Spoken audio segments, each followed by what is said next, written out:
The following episode is brought to you by Poison City Brewing, proud makers of Durban Poison Cannabis Lager, the beer that invites you to live your poison.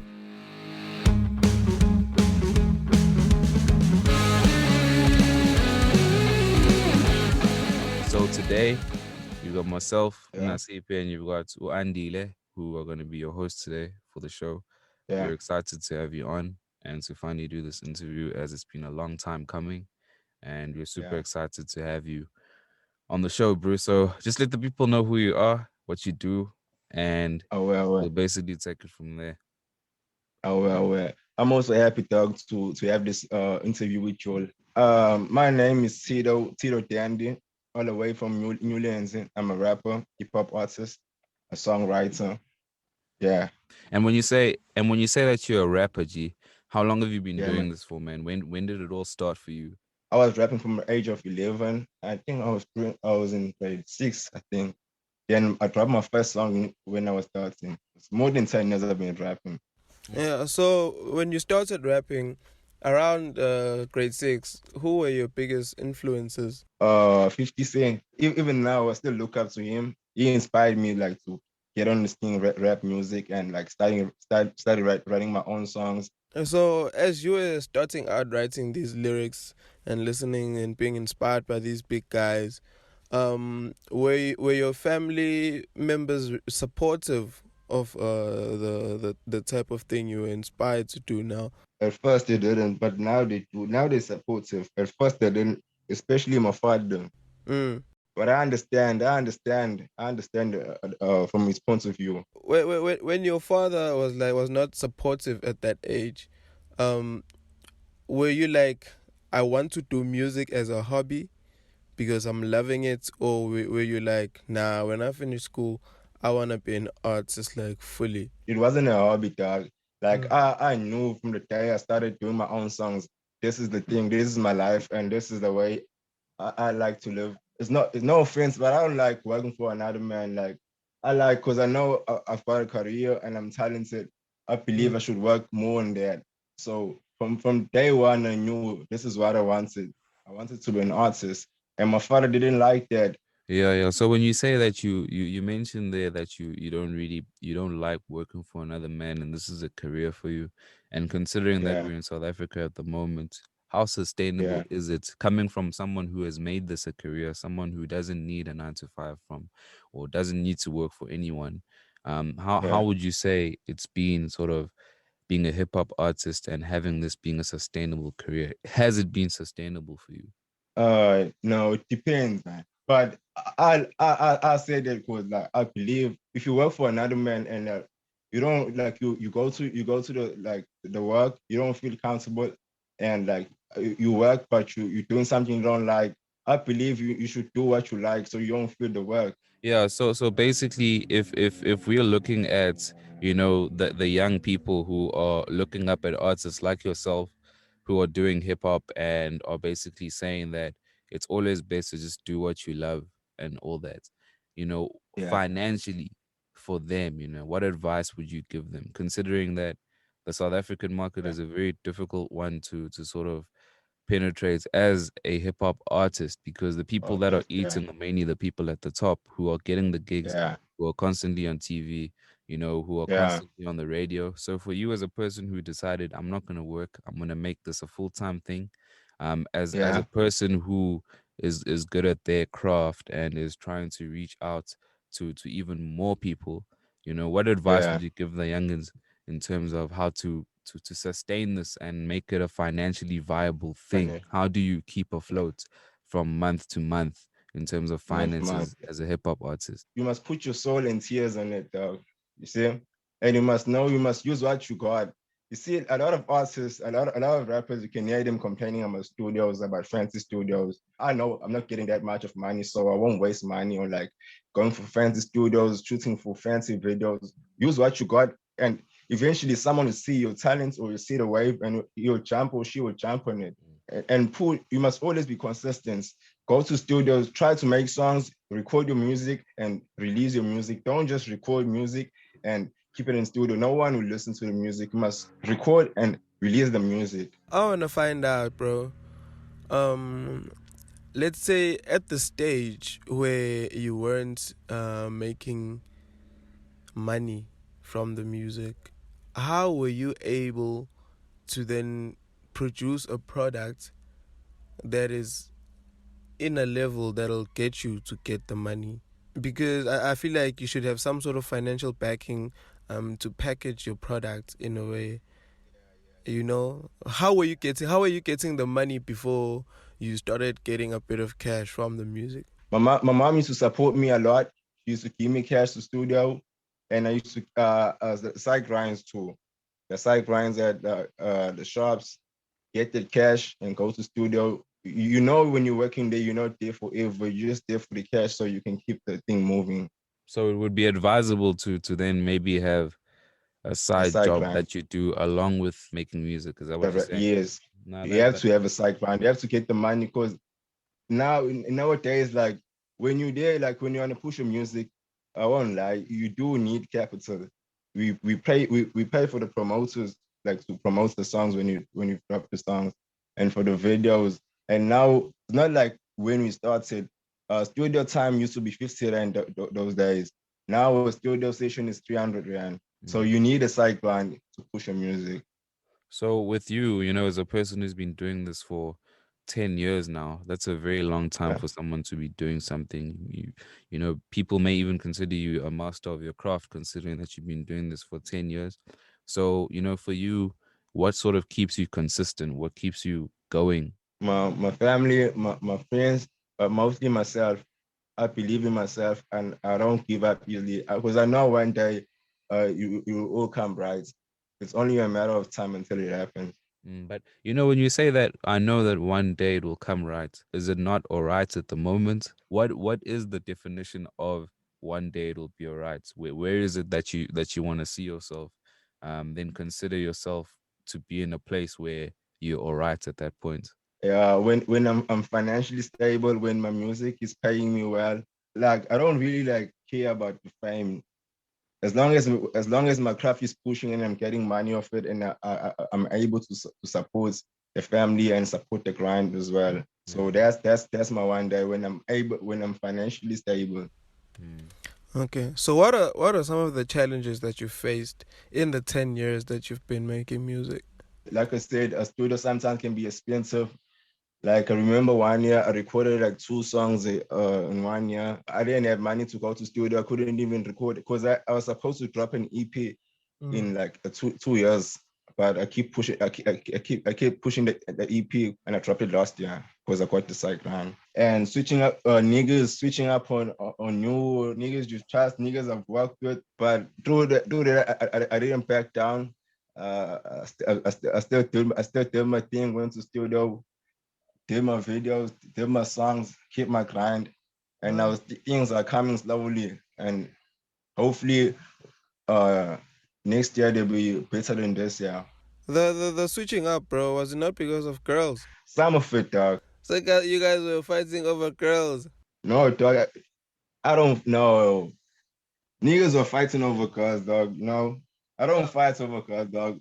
It was a small issue, but niggas made it a drama. Oh yeah. Tell us about that Yeah. drama, bro. What happened there with your crew? No, it wasn't my crew exactly. It was niggas I used to rap with. It was a house party, and niggas called some girls. They came through. Um, Later the night, I took one girl which they called, and there was a drama. I think one of the nigga was like dating the girl I took. So you started this drama then? No, but I didn't know. I went to the nigga and then I told her, no, gee, I didn't know. You can like take your girl and there's no stress because I didn't. It was a party, when you like you lit and you're enjoying yourself and there's girls, yeah, and you mix up with girls. Yeah. I don't know who's dating who and who, but they made it a big thing.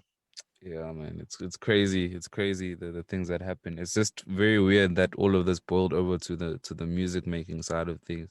Just focusing on you and your career. Where Yeah, man. exactly are you from?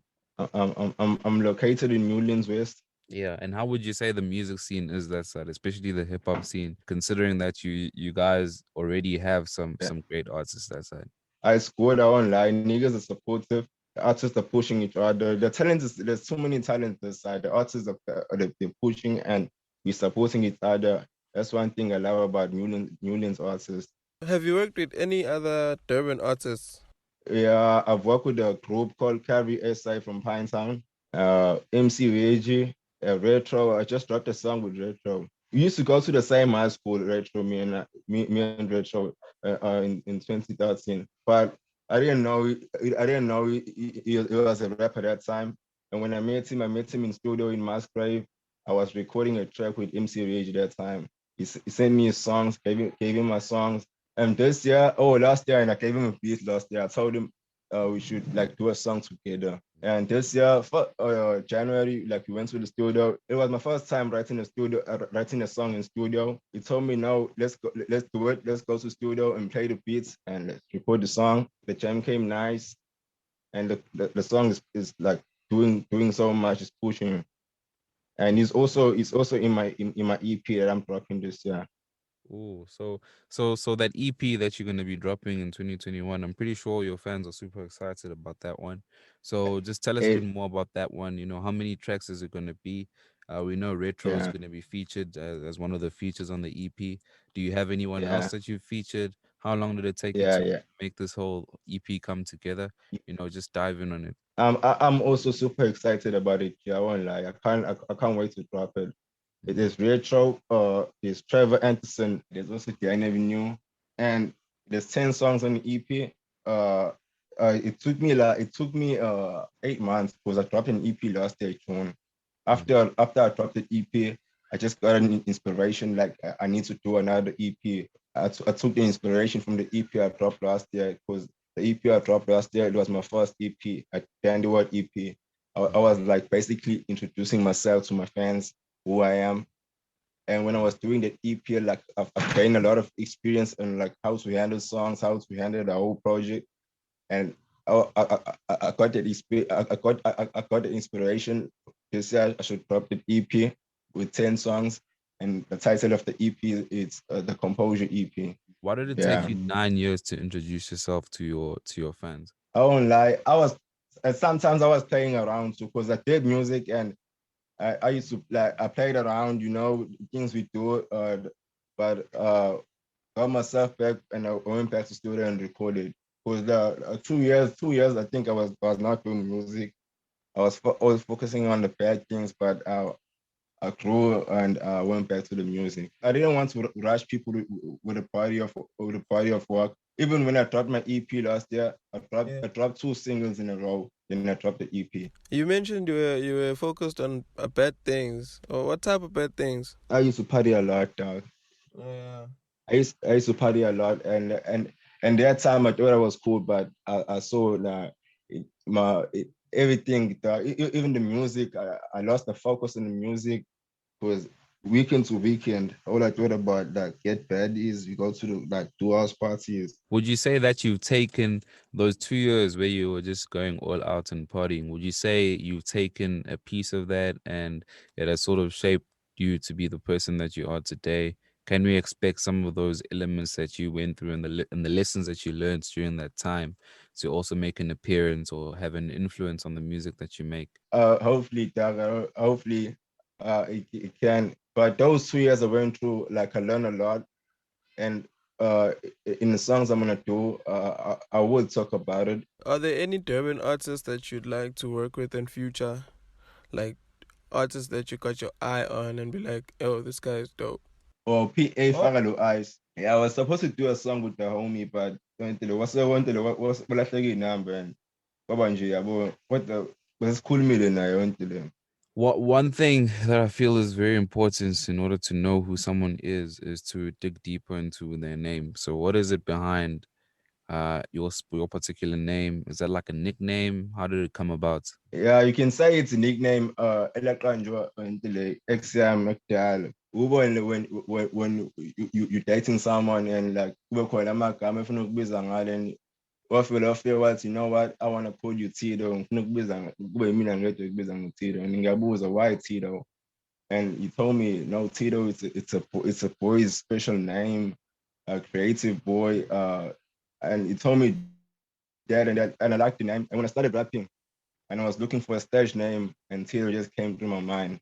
Tido Dandy, it was a name that came from the homies for always rocking the clean swag all the time, clean appearance. Like I love fashion, dog. I decided to put the names together, Tido Dandy. I want to know about this name, Tido. Since you were given it by your ex, is it not like a reminder, like? Is it the ex you don't mind thinking about still? No, dog, I'm circle. I don't mind, dog. I don't mind. So if you had It to got, like pop tomorrow, yeah, and you basically start earning royalties and all that, would your ex yeah. be entitled to some of that, considering that she gave you that name? I am born, dog, but we can talk about it. I don't know. Hey, so now obviously we're going through a very transitional time with lockdown being a thing, and we're all living in a Yeah. time where everything has just been very different, and we've had to adapt. I always said on Sludge Underground we had to adapt and go more the online route, and it has helped us sort of, grow in that kind of way. So with you, what are some of the challenges that you've encountered being an artist under the whole lockdown era? Hey, first eyokuqala nje dog when I dropped the EP. I-plan nayo once I dropped the EP mase ngiyaperforma and i-lockdown yavela ngibamba. So EP yami like ngiperforma on lives on YouTube and Instagram. If you remember the lockdown isaqala, music nje, entertainment ibivale like for like a good 5 months. Ingakhulunywa nothing about us. So kunzima dog, it was hard. But ngaleso sikhathi leso until ngavele I went to studio, recorded my songs, ngayigruma ngahlala e-studio, made more songs. Ngadecide to do those cuts leso ngoba kubalekile angivele ngibe indoors and make more music. Is your music registered? Yeah, dog, it's registered as Samro. Tell the people how important it is to register your music and which organizations to register the music with. It's important to register the music because of I'm a rice dog and the royalties. One day, maybe in a taxi, you can hear like your music is playing. You can hear your own lyrics on the song. You can like go to Samro and you can talk to them and they can like work it out for you. Shout out to you for being a good example on that there. Earlier you mentioned that you've worked with the likes of MC Reggie, Trevor Anderson, Yeah, Retro, 2020 Beastin, and all of that there. yeah. So having worked with those kinds of artists in studio, what has that experience sort of taught you, about sort of making music as a whole? No, it taught me a lot of things because if I remember MC Reggie, angisebenza naye in 2015, and MC Reggie is a cool dude. He used to invite me to his trip like before my studio session and to like make me comfortable in the mic because there's a different when you're rapping challenging than when you're rapping recording. You need a confidence and recording with those artists it helped me to build my confidence more in studio. Considering that we are in 2021, what are the plans? You do have an EP that's coming out, give us a Yeah, date on that as well. But mainly, what else do you have in store for everyone who's a Tido Dandy fan at this point? I'm not sure about the dates at the moment. Videos are coming. Documentary is also coming too. Yeah, when I'm done with the EP, I'm gonna drop a documentary, and I'm planning on dropping at least 2 videos this year. No, that's a really good plan to have, man. Like I feel even people who have been following you, it would be really nice to see that documentary. Tell us a bit more about that actually. Who's going to be shooting? What is it going to be focusing on? I talked to my boy Pila Villegas. It do share my music video. It's also in the city about me, about telling the people who I am and so I get paid and the challenges I go through every day and the hustle as well. No, that's I feel like it's something special to have, getting that sort of insight on an artist, and it's something that we don't really see when it comes to artists in Durban and going that Yeah. route. So I for one am looking forward to that. So basically to people who've been listening to this and to people who have been following your journey and have been supporting you, what would you like to say to those people right now? This is your opportunity to reach out to them. Before I even say something, dog, can you please like support me? I'm nominated for my awards, O31 awards. I'm very grateful for the support, especially the ladies who post my songs, they do the videos, and post the songs on stories, the promoters and the supporters and the homies. There's no words I can explain, but I'm grateful for the support. Without you, the music we're making is nothing. Hey, that is very beautiful, man. I think that point that you touched on before, reaching out to the people as well. Where can we sort of vote for you for the Earthy One Awards? What are the numbers? What do you have to do? How much does it cost? Let us know.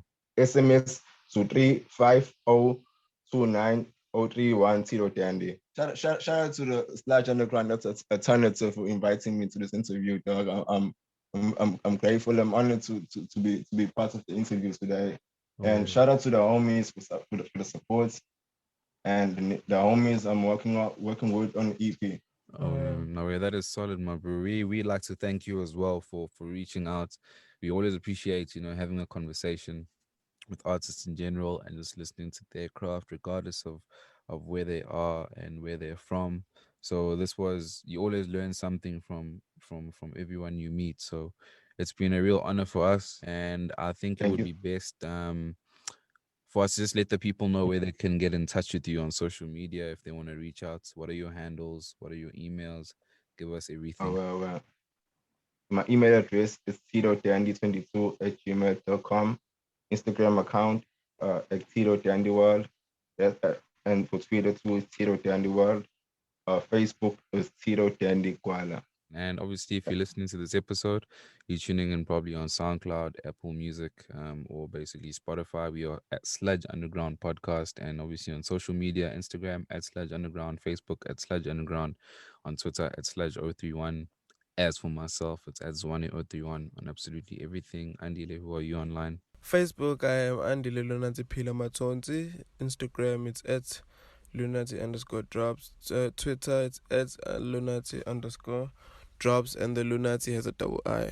Thank you to everyone that's tuned into this episode. Don't forget to basically click that link in bio everywhere that you see us on Instagram, Facebook, everywhere. You can have access to our merchandise, access to all the latest episodes, and yeah, everything Sludge Underground. Don't forget to vote for Tido Dandy as well on the O31 Awards. He's doing great things. He's got an EP coming out later in the year, something to look forward to, and a documentary as well. So, man, there's big things coming from Tido. Keep a lookout on his pages, keep a lookout on our pages, and until next time, it's bye for now. I don't even try to pretend. I mean, no, you so pretentious why you wildin' out. Yeah, to get the fuck out of my section, that can happen. I don't need a lot of pressure, ain't contain me, somebody's going my day. Somebody's going my day.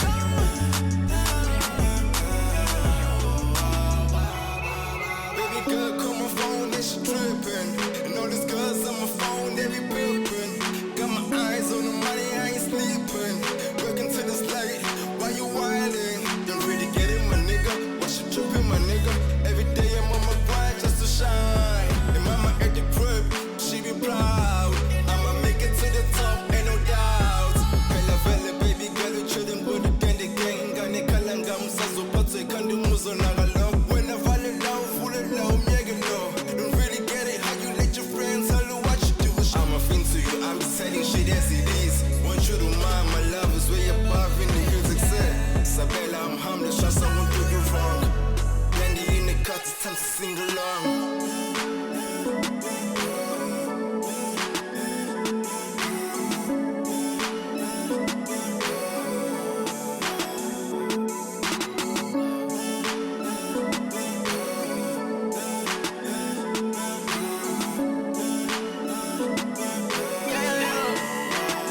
I don't even try to pretend. I mean, no, you so pretentious why you wildin' out. Yeah, so get the fuck out of my section, that can happen. I don't need a lot of pressure, ain't contain me, somebody's going my jet. Somebody's going my jet.